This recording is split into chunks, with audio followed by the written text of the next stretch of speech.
누가복음 5장 12절부터 26절까지 말씀을 한 절씩 교독합니다. 누가복음 5장 12절부터 26절까지 말씀입니다.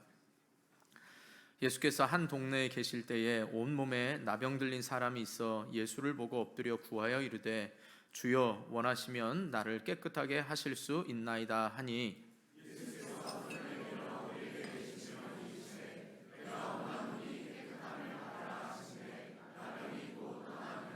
예수께서 그를 경고하시되 아무에게도 이르지 말고 가서 제사장에게 내 몸을 보이고 또 내가 깨끗하게 됨으로 인하여 모세가 명한 대로 예물을 드려 그들에게 입증하라 하셨더니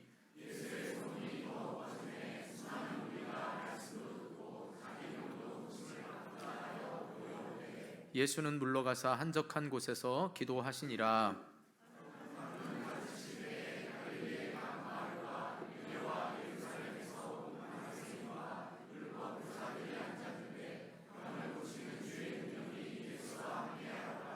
한 중풍병자를 사람들이 침상에 메고 와서 예수 앞에 들여놓고자 하였으나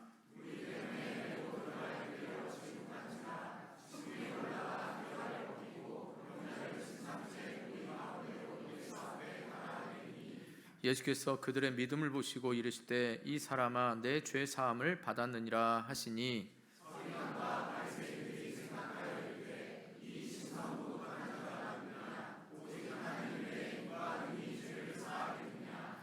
예수께서 그 생각을 아시고 대답하여 이르시되 너희 마음에 무슨 생각을 하느냐.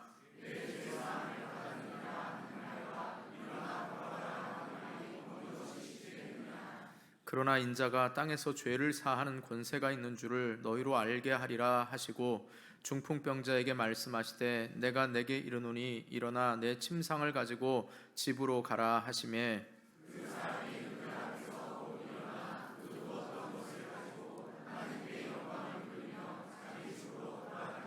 모든 사람이 놀라 하나님께 영광을 돌리며 심히 두려워하여 이르되 오늘 우리가 놀라운 일을 보았다 하니라. 아멘. 우리 좌와 앞뒤에 있는 분들을 축복하면서 인사하겠습니다. 예수님 믿고 적극적으로 찾으시기 바랍니다. 아멘. 한 번 더 축복하면서 인사하겠습니다. 장애를 뛰어넘는 수고와 헌신을 하시기 바랍니다. 장애를 뛰어넘는 수고와 헌신을 하시기 바랍니다. 아멘. 마지막으로 축복하면서 인사하겠습니다. 구원은 오직 당신의 믿음으로 얻게 됩니다. 구원은 오직 당신의 믿음으로 얻게 됩니다. 아멘. 지난주에 우리는 예수님께서 첫 네 제자를 부르신 사건을 살펴보았습니다.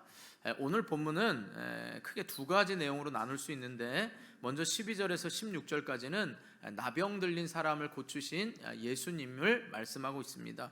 그리고 17절부터 26절까지는 중풍병자를 고치신 사건을 말씀하고 있습니다.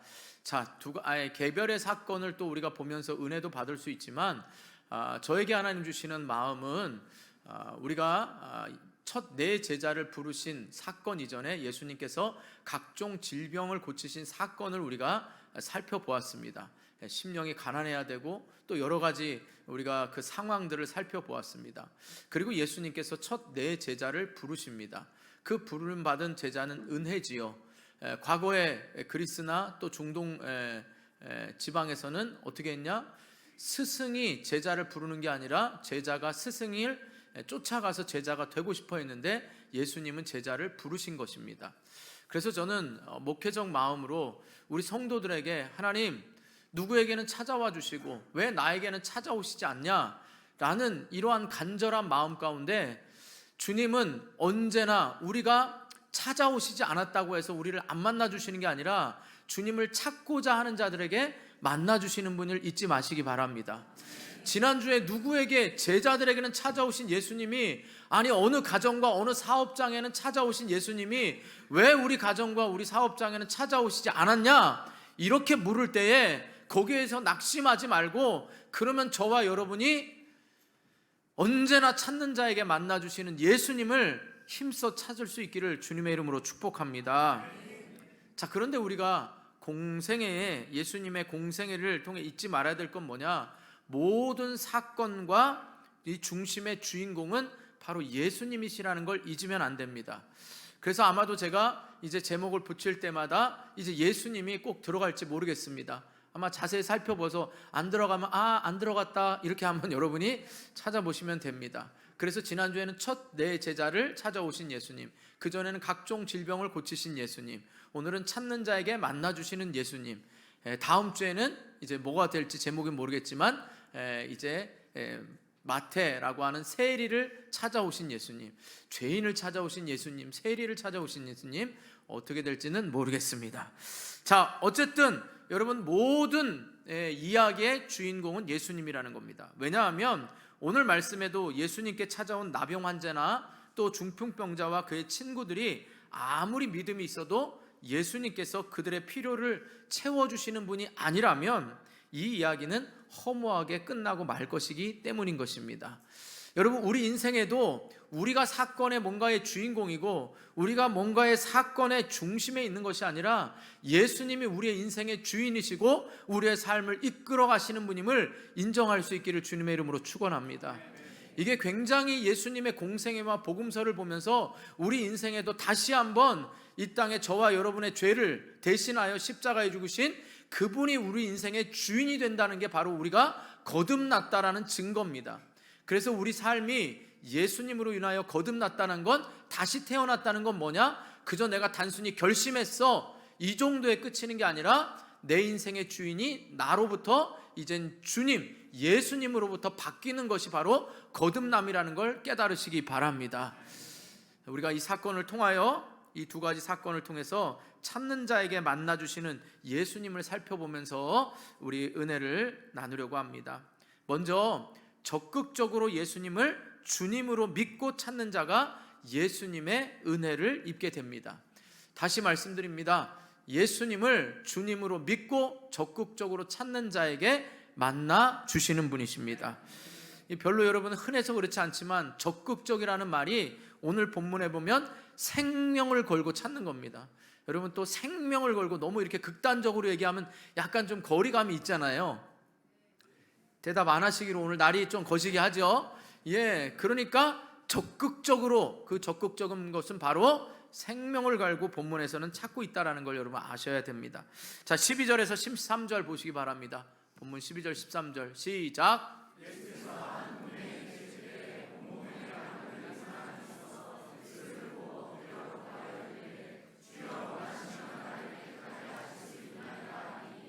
예수께서 손을 내밀어 그에게 대시며 이르시되 내가 원하노니 깨끗함을 받으라 하신데 나병이 곧 떠나니라. 아멘.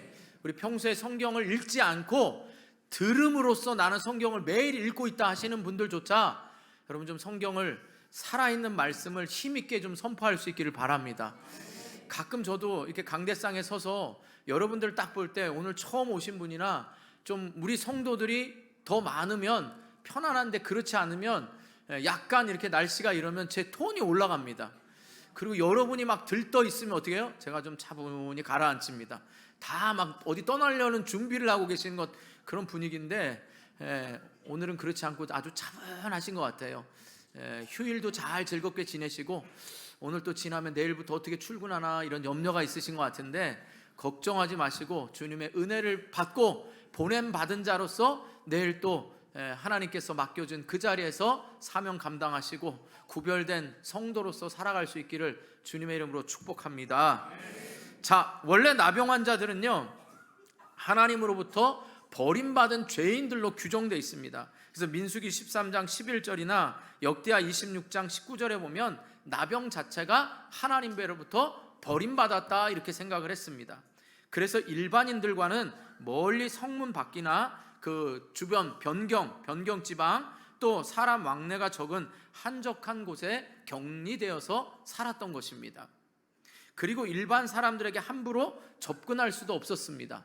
그리고 만일 일반 사람들이 자신들에게 모르고 자기들이 머물고 있는 변경 지역인 그 집단에 모르고 올 경우에는 뭐라고 말했냐? 나는 나병 환자입니다. 나는 부정한 사람입니다. 가까이 오면 안 됩니다. 이렇게 본인이 먼저 알려야 될 정도로 철저하게 하나님 앞에 버림받았고 일반 사람들과는 구별된 사람들입니다. 만일 사람들이, 일반인들이 이들과 마주치는 것 자체가 부정한 일로 여겼습니다. 우리말로 말하면 뭐 없어 이러고서 가는 그런 철저하게 버림받은, 하나님 앞에도 버림받고 그렇기 때문에 사람에게도 버림받은 존재와 같았습니다. 또 이들은, 나병 환자들은 허락 없이 성 안으로 들어갔다는 돌에 맞아 죽게 되는, 그렇게 되는 상황이 바로 나병 환자입니다. 그럼에도 여러분, 이 나병 환자는 예수님께서 구세주이심을 확신하고 이 모든 규례를 어기면서까지 왔다라는 거지요.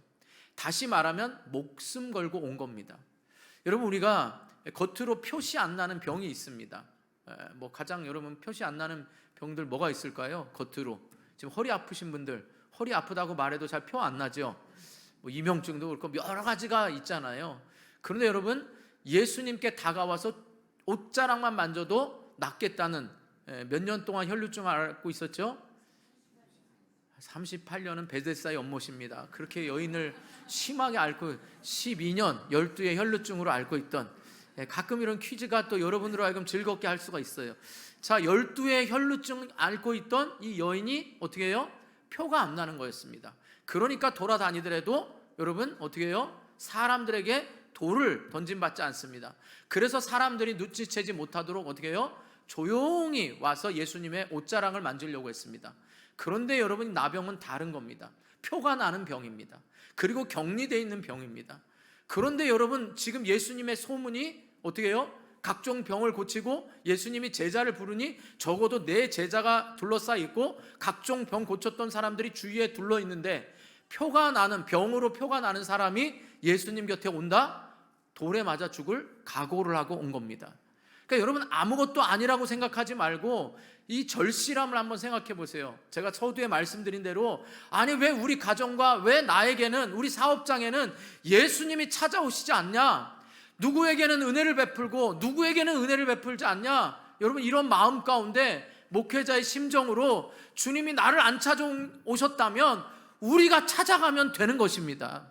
언제나 만나주시는 이 주님을 좀 만나기를 소망합니다. 그래서 제가 극단적으로 말은 안 했지만 돌에 맞아 죽을 각오를 하면서 예수님을 찾아왔던 것이죠. 우리는 여러분 죽을 각오를 하고 지금 신앙생활하지 않습니다. 누가 교회 나오면 여러분 죽인다는 분 계십니까? 그런 분 있으면 저한테 문자를 주십시오. 어떻게든 도와드리겠습니다. 자, 그러면 여러분 보세요. 복음서에서 주님의 은혜를 받은 사람은 대개 어떻게 하냐? 주님을 먼저 찾아온 사람들입니다. 그래서 저는 17절 이하의 중풍병자 이야기도 좀 같은 맥락으로 하면서 여러분에게 말씀을 나누려고 하는 것입니다.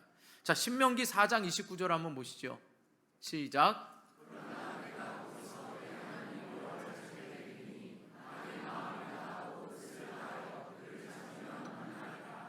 아멘. 또 잠언 8장 17절 한번 보세요. 시작.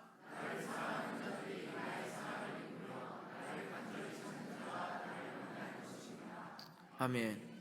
여러분, 그런데 예수님을 믿지 않는 사람들에게만 주님이 필요한 것이 아닙니다. 나를 사랑하고 나를 간절히 찾는 자에게는요, 믿지 않는 사람들, 병을 고치기를 원하는 사람들, 물질에 해결받을 사람들, 이 사람들만 찾으라고 말하지 않습니다. 여러분, 우리에게도 주님이 필요합니다. 왜냐? 여러분 생각해 보세요. 외형적으로는 주님에 관한 많은 일을 하고 있습니다. 여러 가지 여러분 봉사로 섬기고 있습니다. 그러나 여러분이 여러 일들을 하면서도 정작 주님을 간절히 찾으면서 필요로 하는 사람, 주님을 필요로 하는 사람이라는 걸 먼저 인정해야 된다는 걸 잊지 마시기 바랍니다.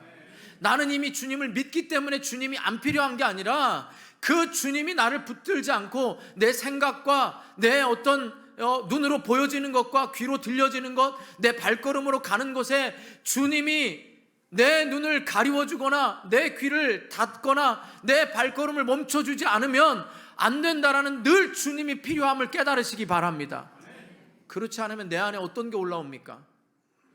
여러분, 내가 주님의 일을 하면서 나의 의를 드러내려고 하고 내가 주님으로부터 뭔가를 받으려고 하고 종교 생활을 하고 이러한 수많은 생각들이 나를 지배할 수 있기 때문에 우리에게는 언제나 주님이 필요한 것입니다.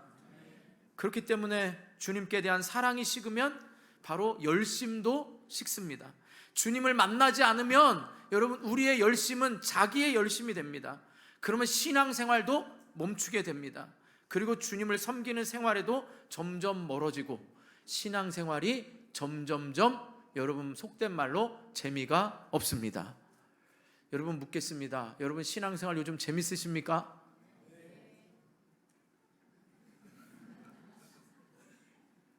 대답을 안 하시는 분은 재미가 없다는 겁니까? 아니면 뭔 뻔한 얘기를 그렇게 물으시냐고 지금 말씀하시는 겁니까? 여러분 신앙생활이 즐거우십니까? 그럼 여러분 하나님의 말씀이 여러분을 사로잡을 때에 그 즐거움을 누리게 됩니다. 왜냐? 여러분 아시죠? 국 중에 제일 맛있는 국이 무슨 국이죠? 하박국. 아는 사람만 압니다. 그럼 이 하박국 3장 16절 17절에 뭐죠? 무화과 나무 열매가 없고 포도나무에 소출이 없고 외양간 소가 없고 우리의 양이 없습니다. 이건 우리의 살아갈 모든 식량이 없다는 겁니다. 그래도 어떻게 해요? 난 여호와로 즐거워하리. 난 여호와로 즐거워하리. 그 구원의 하나님으로 인하여 즐거워한다는 게 그게 아무런 먹을 것 없는 정말 우리 속된 말로 씨가 마른 겁니다. 예, 쌀이 다 떨어진 겁니다. 쌀 한 톨 없는데 여러분 즐거워한다는 것, 그건 여호와로 즐거워할 수가 있는 것입니다. 여러분이 일찍 오고 힘들어도 그것이 바로 우리에겐 즐거움이 되는 것은 주님을 매일 만나는 사람만이 즐거울 수가 있는 것입니다. 여러분 좀 여담이지만 제 얘기지만 좀 오해하지 마시고 새가족 공부를 할 때마다 참 감사합니다. 새가족을 이렇게 알게 되고 우리 교회 등록하신 분 귀한 분입니다. 때로는 저도 뭐 힘들다라는 표현보다는 조금 때로는 어떻게 해요? 쉬면 좋겠다는 생각도 있습니다.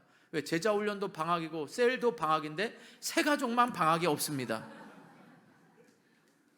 정말입니다. 지금 2015년부터 그러면 12년째 횟수로 12년째 11년 동안 5손가락 안에 한 번은 명절날 새가족이 단체로 안 나와서 못했고 그 다음에 뭐 귀한 말 안 하고 나왔습니다. 그래서 한 번 쉬었고 그 다음에는 뭐 교회 이제 중요한 회의 때문에 쉬었고 이렇게 몇 번 양해를 구하고 쉰 거 빼고는요 매주 했습니다. 이게 의라는 게 아니고요 하나님이 그렇게 할 수 있도록 주님을 매일 만나니까 그것이 가능한 겁니다. 그게 아니면요 힘들어요 여러분 정말로.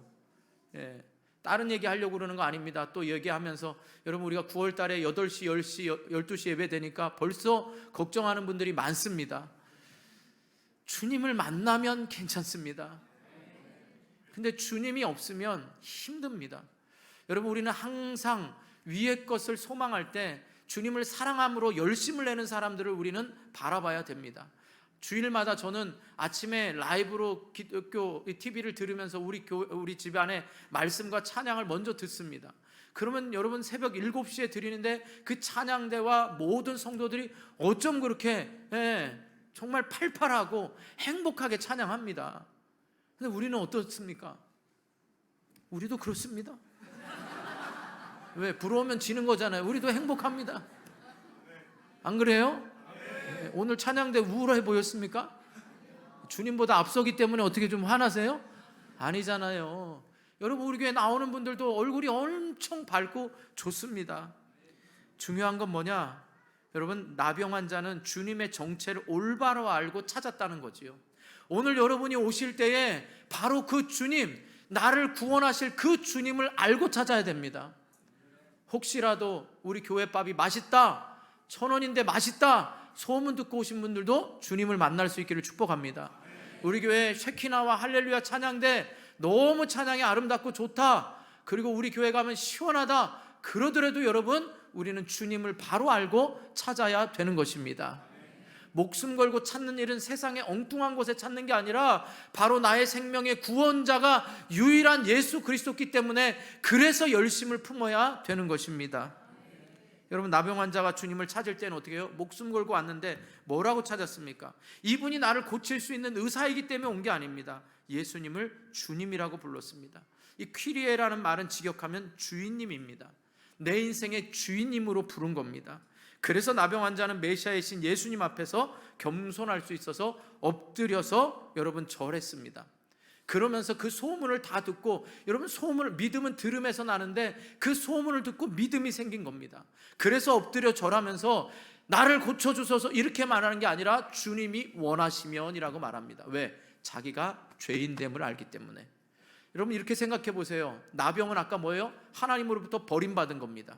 사람으로부터 버림받은 겁니다. 자신은 죄인입니다. 하나님으로부터 버림받았는데 이제 메시아가 오셨으니 목숨 걸고 와가지고 저는 죄인입니다, 나를 고쳐주세요, 이런 게 아니라 뭐예요? 주님이 원하시면. 기가 막히지 않습니까? 여러분들은 오늘 지금 어떤 마음으로 오셨습니까? 주님 왜 내 이 응답을 안 하십니까? 왜 우리 가정을 안 돌보십니까? 왜 우리 가정을 회복시켜 주지 않습니까? 이렇게 여러분이 오셨습니까? 아니면 메시아를 바로 알고 왔다면, 주님 제가 죄인이고 제가 무엇을 잘못했는지 깨닫게 하시고, 왜 하나님께서 이런 시험을 허락하시고 고난을 허락하셨는지, 주님 저는 죄인입니다, 그러나 주님이 원하시면 하실 수 있습니다. 이게 겸손한 다가옴 아니겠습니까? 여러분 우리는 굉장히 이기적으로 신앙생활합니다. 그래서 마치 예수님을 믿는 것을 마치 알라딘 램프의 요정처럼 생각하는 분들이 있습니다. 그래서 본인들이 원할 때만, 그것도 반드시 자기 뜻대로 들어주셔야만, 그래야만 예수님을 주님으로 인정하는 분들이 많습니다. 그러시면 안 됩니다. 평소에 주님의 뜻을 알고 또 그 뜻을 때로 살기를 원하는 그러한 삶이 바로 우리가 예수님 중심으로 살아가는 삶입니다. 왜냐? 주인이니까. 우리 인생의 주인이니까 주님께 묻고 우리는 그 물음에 따라 살아가는 것입니다. 그런데 여러분 주님께 묻는데 주님이 답이 없으시다고요? 여러분이 여러분 뜻대로 행동을 했는데 그 뜻이 여러분 뜻대로 안 되면 그걸 경험 삼아 주님의 뜻을 알아갈 수 있기를 축복합니다. 자꾸 성도들이 저에게 묻습니다. 목사님 말하는 주님의 뜻대로 살기 원한다, 주님의 뜻대로 살기 원한다. 그럼 전 되려 묻습니다. 주님과 얼마나 친밀하십니까? 친해야 주님의 뜻을 알 수 있는 거 아니겠습니까? 오늘 처음 오신 분들, 저하고 친한 분들의 예를 한번 들어보겠습니다. 가볍게 들으시면 됩니다. 여러분 저하고 친밀한 분들, 제가 국 중에 무슨 국을 좋아합니까? 하박국 다음으로. 무슨 국 좋아합니까? 이렇게 대답하는 분이 저랑 친밀한 분입니다. 제가 찌개 중에서 무슨 찌개를 좋아하는 줄 아십니까? 김치찌개. 친한 분입니다.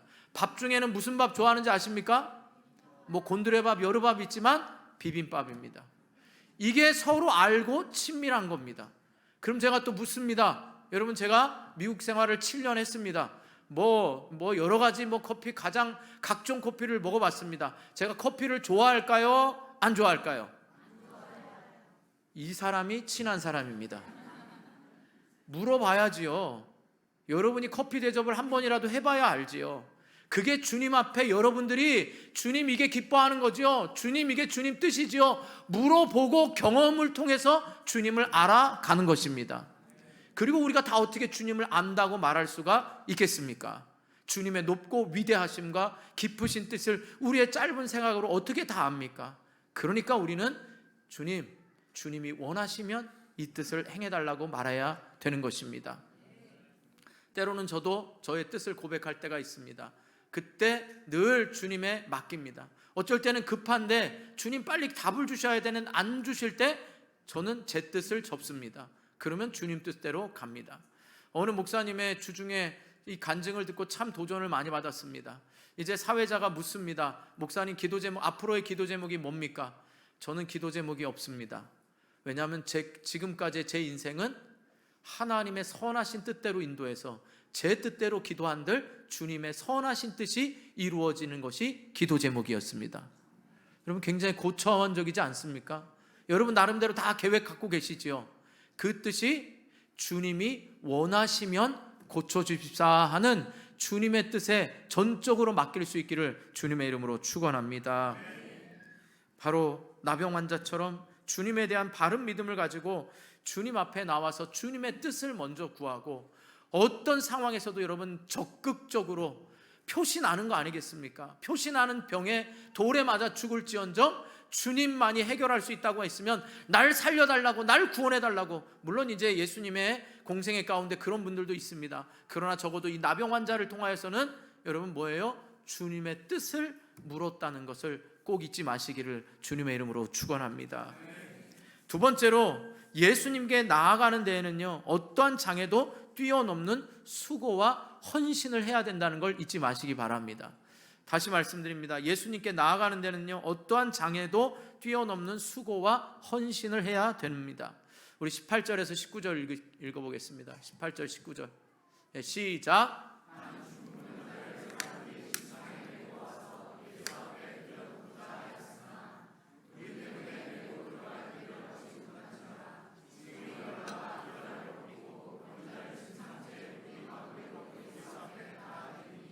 아멘. 자, 원어로 보면 중풍병은 마비된 상태를 말합니다. 마비된 상태. 현대의학으로는 뇌졸중이라고도 부릅니다. 이 뇌졸중은 심하면 침상에 누워 지내야만 하는 병입니다. 본문에 나오는 중풍병자도 침상에 누워 있는 걸 볼 때 아마 중증인 것으로 우리가 생각할 수가 있습니다. 그러니까 중풍병자에게 있어서 중풍병은 주님께 나오는데 장애였습니다. 앞에서 나병 환자가 모든 사람들에게 보여지는 병이고 돌에 맞아 죽는 병이었지만 주님께 나왔습니다. 중풍병자에게 있어서는 자신의 이 신체적인 병이 예수님께 나아가는데 장애였습니다. 뿐만 아니라 그때 중풍병자를 사람들이 도와줍니다. 여러분, 우리가 알기로는 내 친구로 흔히 주일학교 때도 익숙하게 들었잖아요. 근데 성경에는 친구라는 말이 없습니다. 그냥 사람들이라고 말합니다. 그때 사람들이 도와주는데 바로 어떤 관계인지는 알 수 없습니다. 그런데 우리는 그렇게까지 도와주는 걸 볼 때 지인이거나 친인척인지를 추측할 수가 있습니다. 뭐 친구라 그래도 뭐 되고 뭐 가족이든 뭐든 성경에는 안 나와 있지만 그렇게 짐작할 수가 있습니다. 그런데 이들도 지금 주님 앞에 이 지인을, 이 친구고 이 사람을, 중풍병자를 지금 데려왔습니다. 그런데 장애를 만납니다. 그건 뭐냐? 바로 그 집에, 추측하기에는 신학자들도 베드로 장모의 집이다 이렇게 보고 있습니다. 그런데 장모의 열병도 고쳐주고 중간에 나병도 고쳐주고 이러니 사람들의 인산인해로 지금 병자들과 병자들을 고치는 걸 구경하려고 잔뜩 몰려들었습니다. 그러니까 입구가 막힌 겁니다. 침상을 뭐 어떻게 큰지 모르겠습니다. 침대는 과학이라 그러는데 과학적으로 만든 침대인지 그냥 들고 다니는 니꾸라꾸인가요? 뭔가요? 좀 라꾸라꾸요? 네, 라꾸라꾸인지 모르겠습니다. 어쨌든 그걸 들고 지금 오는데 어떻게 해요? 입구가 막힌 겁니다. 저는 이걸 생각하면서 이런 생각을 합니다. 요즘에는 계속 기도하면서 하나님, 산부를 하나님이 허락하시고 우리 영혼을 구원하시기 위해서 여러분에게 조금 더 쾌적하고 좀 주차나 모든 분의 편리를 하는데 이게 우리의 사람의 생각이나 어떤 것이 아닌데 하나님 어떨까요? 라고 생각할 때 잠시 이런 생각이 떠올리더라고요. 하나님, 우리 교회에 출입하는 자들이 주차장이 없어서 앉을 자리가 없어서 그 영혼들, 구원받을 영혼들이 돌아가는 일이 없기를 주님의 이름으로 축복합니다. 이런 마음이 드는 거예요. 그들 마음에는 어떻게 해요? 그냥 지나가다가 들렸을 수 있잖아요. 이렇게 믿음의 열심을 가지고 나병 환자처럼 중풍병자처럼 오지 않을 수 있는 지나가는 사람도 하나님이 우리 교회에 보내는 영혼일 수가 있잖아요. 또 우리가 드리는 예배의 태도와 우리가 들으는, 서로 오늘 처음 만났지만 여기 다 오면 처음 온 사람이 옆에 앉은 사람을 어떻게 합니까?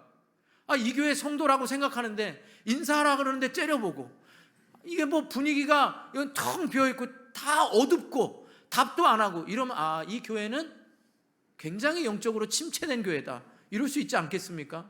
그러니까 우리의 예배의 태도와 주차장과 모든 태도가 주님 앞에 나오는데 좀 방해가 되지 않기를 주님의 이름으로 부탁드립니다. 자, 결과적으로 어떻게 했습니까? 지붕을 뜯었잖아요. 이때 퀴즈, 예수님이 지붕 뜯는 거 알았을까요? 몰랐을까요? 아셨습니다. 뒤에 서기관과 바리새인들이 어떤 마음을 품는지도 예수님 아셨습니다. 그러니까 사람들은 놀랐겠죠. 갑자기 여러분 우리 교회도 이 천장이 뜯어진다고 생각해 보세요. 저는 미리 알고 있었습니다. 그리고 누군가 하나 뚝 떨어집니다. 이때. 그렇지만 여러분 얼마나 놀랐겠습니까? 그런데 예수님은 태연히 계셨습니다. 너무나 감격스러운 장면입니다. 하나님께 나아가자 할 때 이 장애가 있었지만 정말 주님을 만나면 해결된다라는 나병 환자는 목숨 걸고 왔고, 이 친구들은 지붕 뜯어서 수리비 낼 거나 모든 거 걱정하지 않았습니다. 그저 주님 만나는 게 목적이었습니다. 이게 여러분 우리에겐 중요합니다. 우리 인생에 주님만 만나면 해결된다는 이 목적은 다른 걸 돌아보지 않습니다. 우리는 중풍병자들의 이 데려온 사람들의 모습에서 한 영혼을 데려오는 그 모습을 봐야 됩니다. 여러분 가운데 내 남편이 지금 안 돌아오고 있고, 내 아내가 안 돌아와 있고, 우리 자녀들이 안 돌아오고 있다면 여러분, 저와 여러분의 수고와 헌신이 이 정도는 돼야 된다는 걸 여러분 깨달으셔야 됩니다. 그저 조금 기도해보고 마치 믿음도 없는데 믿음 있는 것처럼 하나님 알아서 하세요, 이래서는 안 되는 것입니다. 어떻게든지 그 영혼이 하나님을 만나야만 된다는 걸 우리는 잊으면 안 되는 것입니다. 사랑하는 성도 여러분, 우리 주변에 스스로 예수님께 올 수 없기 때문에 우리가 예수님께로 데리고 와야 할 영적 중풍병자들이 많이 있습니다. 영적으로 마비돼서 자기들에게는 주님이 필요 없다고 생각하는 사람들이 많을지 모르겠습니다. 아니면 여러분이 신앙생활 오래 해서 나는 신앙생활에 어떻게 하면 교회 생활에 익숙한지를 알기 때문에 나에게는 주님이 안 필요하다라고 영적 중풍병자처럼 여러분 병들어서 침상에 누워있는 것처럼 있으실지 모르겠습니다. 교회는요, 믿음의 사람들, 내 마음을 나눌 사람 4명만 있으면 안 떠난다고 합니다. 여러분 물으십시오. 여러분 안에 기도 제목을 나눌 4명의 친구들, 4명의 지인들이 있으십니까? 왜 자신 있게 답을 못합니까? 찬양대 하면서도 찬양대 찬양하는 거 말고 믿음의 교제를 나눌 수 있습니까? 여러분들 안에 각 부서에 있고 셀에 있는데 믿음을 나눌 사람들이 있습니까?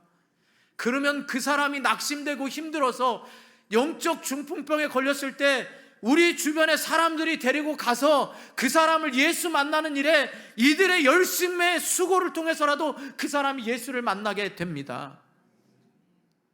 그럼 여러분이 그 사람들이 또한 돼주셔야 되는 것입니다. 여러분이 주님을 만나야 그 사람을 주님 앞으로 데려올 수가 있는 것입니다.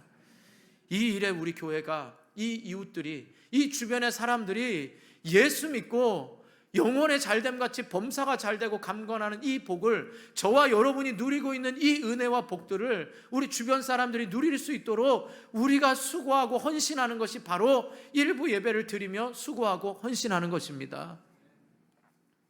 여러분들도 이제 우리가 어제 사역자들을 통해서 주일학교가 이제 어느 정도 세팅이 됐습니다.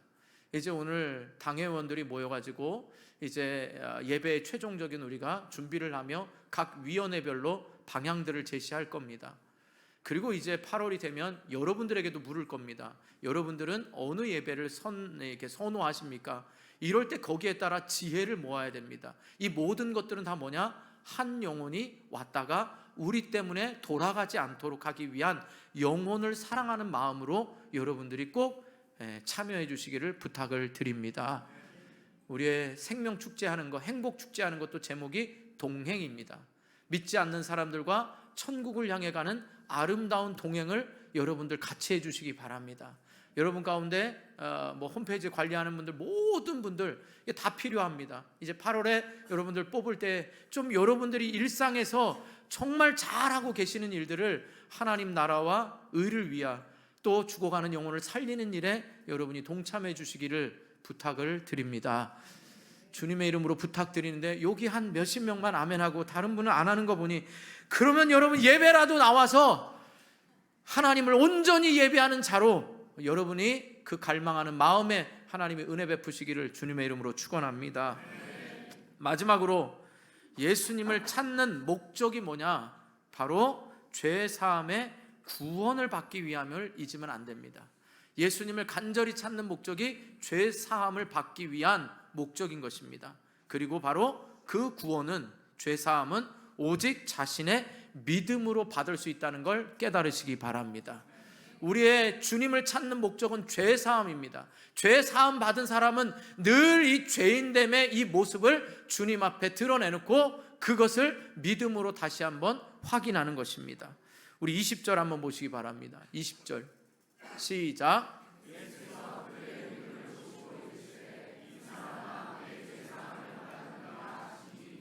아멘.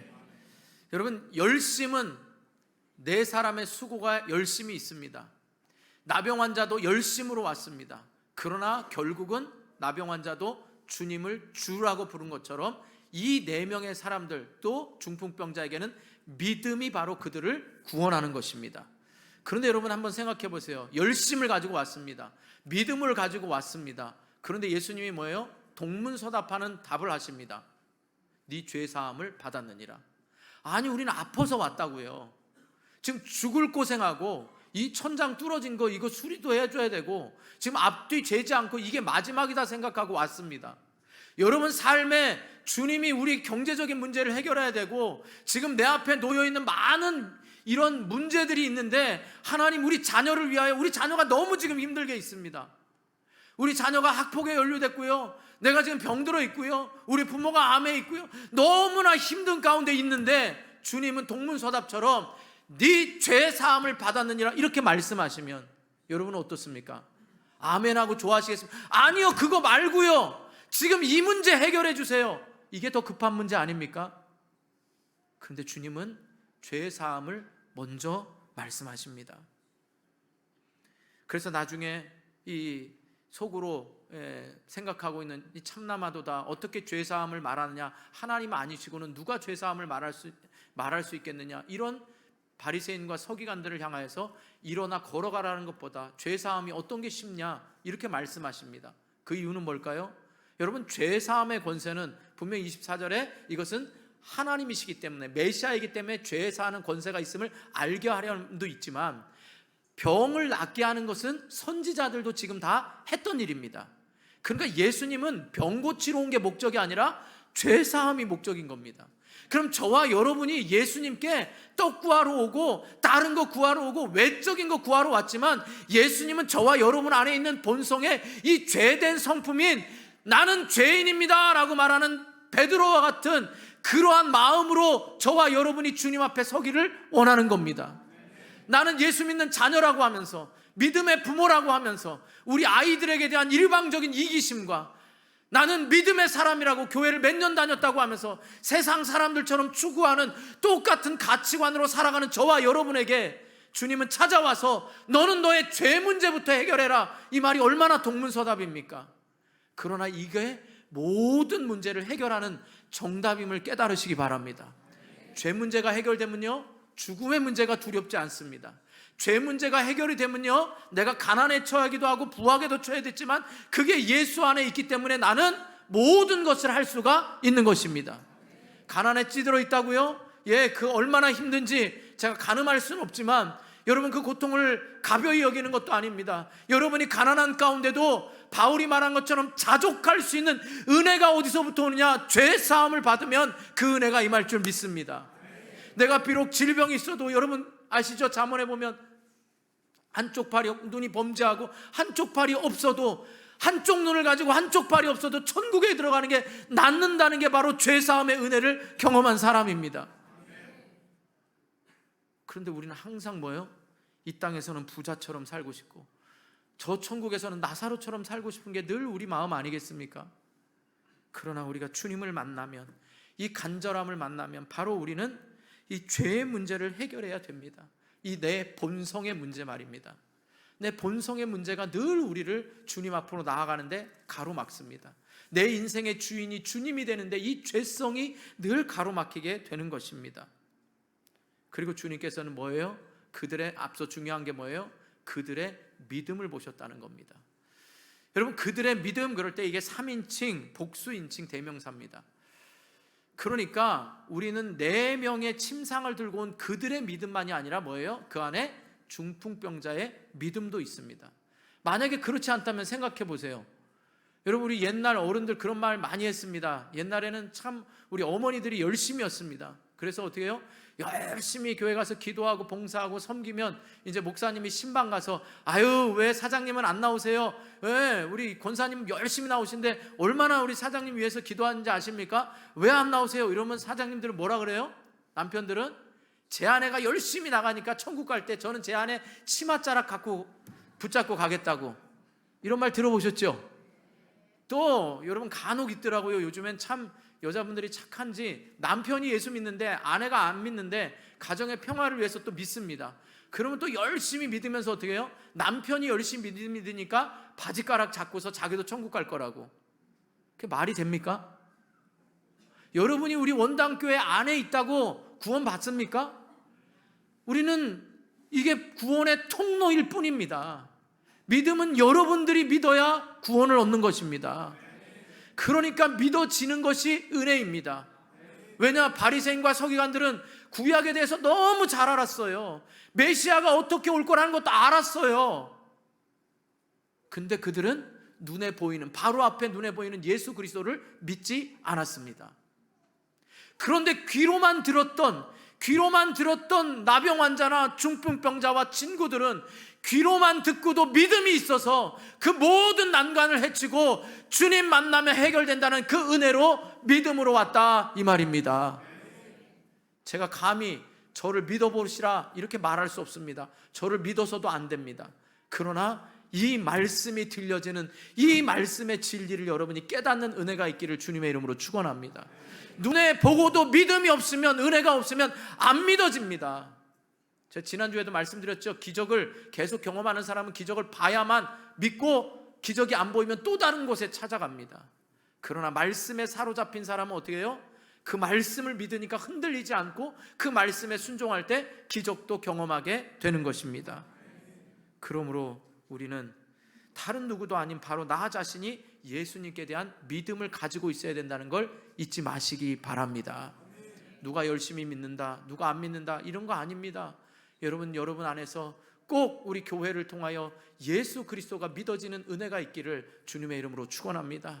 이 일을 위해서 우리 온 교회는 함께 기도하고, 주님이 기뻐하는 일이기에 한 영혼이 돌아오면 온 천하보다 귀한 그 영혼을 향한 주님의 마음을 가지고 영혼 구원을 위해서 힘쓰고 있는 것입니다.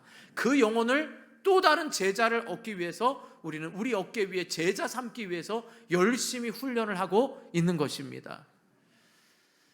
요즘같이 무더운 날에 가끔 저도 토요일 날 이제 교회에 있다가 청소하는 분들 보면 참 열심히 땀 흘립니다. 정말 많이 수고합니다. 여러분들이 쾌적하게 예배 드릴 수 있고 화장실에서 편안하게 볼일 볼 수 있는 게 다 그분들이 주님을 사랑하고 함께 동료로 함께하자 이런 분들의 수고입니다. 오늘 점심이 뭐가 나올지 모르겠습니다. 또 말하면 여러분 많이 드시고 또 그러기 때문에 말을 못하겠습니다. 줄을 설 때도 여러분 기쁜 마음으로 쓰시고, 또 거기에 땀 흘려서 거기에 이제 선풍기도 좀 설치해 주시고, 여러분 너무 많이 땀 흘리고 수고합니다. 살 빼고 싶은 분들은 거기 한 달만 봉사하면 살 빠집니다. 땀 무지하게 흘립니다. 이런 모든 수고와 헌신 너무너무 귀하고 감사합니다. 그 모든 것은 근데 뭐예요? 한 영혼이 예수 믿는 바로 구원의 통로, 축복의 통로로 저와 여러분이 수고하고 애쓰고 있는 것입니다. 그렇게 할 수 있음이 얼마나 감사한 일입니까? 사랑하는 성도 여러분, 정말 여러분 마음에 의심이나 악한 생각이 없기를 주님의 이름으로 축복합니다. 그런데 바리새인과 서기관들 말도 안 했는데 예수님이 아십니다. 22절 한번 보시기 바랍니다. 22절 시작.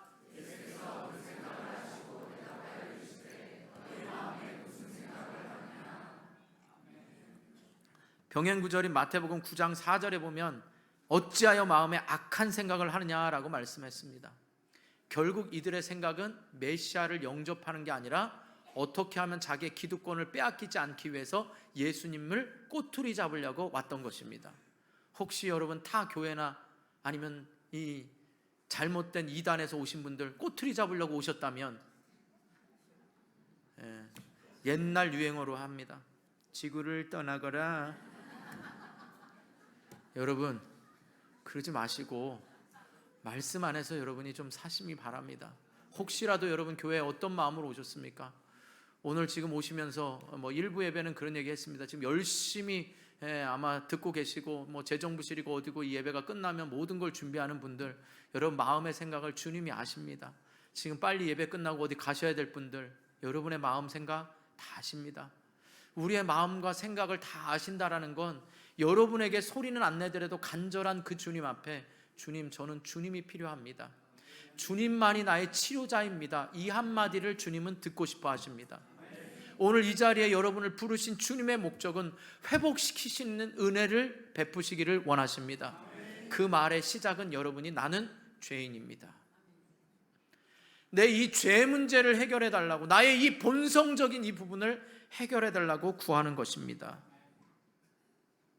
사랑하는 성도 여러분, 여러분의 인생의 터닝 포인트가 어떤 외적인 집, 차, 결혼, 자식 이런 게 아니라 주님을 만남으로 여러분의 인생의 터닝 포인트가 되기를 주님의 이름으로 축복합니다. 그 주님이 매주 우리에게 찾아오시고 매일 찾아오십니다.